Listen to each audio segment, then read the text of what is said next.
અમદાવાદ ખાતે સમસ્ત સરગરા સમાજ દ્વારા પ્રથમ સમૂહ લગ્ન મહોત્સવનું આયોજન સમસ્ત સરગરા સમાજ ગુજરાત તેમજ ભારતીય સરગરા મહાસભાના રાષ્ટ્રીય યુવા અધ્યક્ષ જતીન કુમાર ચૌહાણના માર્ગદર્શન હેઠળ અમદાવાદ ખાતે 11 જોડાઓના પ્રથમ સમૂહ લગ્ન મહોત્સવનું ભવ્ય આયોજન કરવામાં આવ્યું હતું। વિવિધ સામાજિક અને ધાર્મિક સંસ્થાઓ દ્વારા સમૂહ લગ્ન યોજાતા રહે છે, જેમાં વિવિધ જાતિ અને સમાજના લોકો ભાગ લેતા હોય છે। તે જ પરંપરાને આગળ વધારતા સમસ્ત સરગરા સમાજ અમદાવાદ દ્વારા સમગ્ર ગુજરાતમાં વસતા સરગરા સમાજના પરિવારોને એકત્રિત કરી આ પ્રથમ સમૂહ લગ્ન કાર્યક્રમ યોજાયો હતો।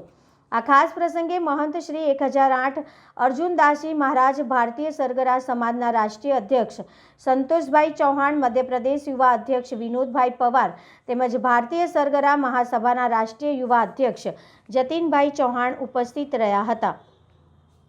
આ ભવ્ય સમૂહ લગ્ન મહોત્સવમાં સમાજના વડીલો, ભાઈઓ, બહેનોની મોટી સંખ્યામાં ઉપસ્થિતિ રહી હતી અને સૌના સહયોગથી કાર્યક્રમ સફળતાપૂર્વક સંપન્ન થયો હતો।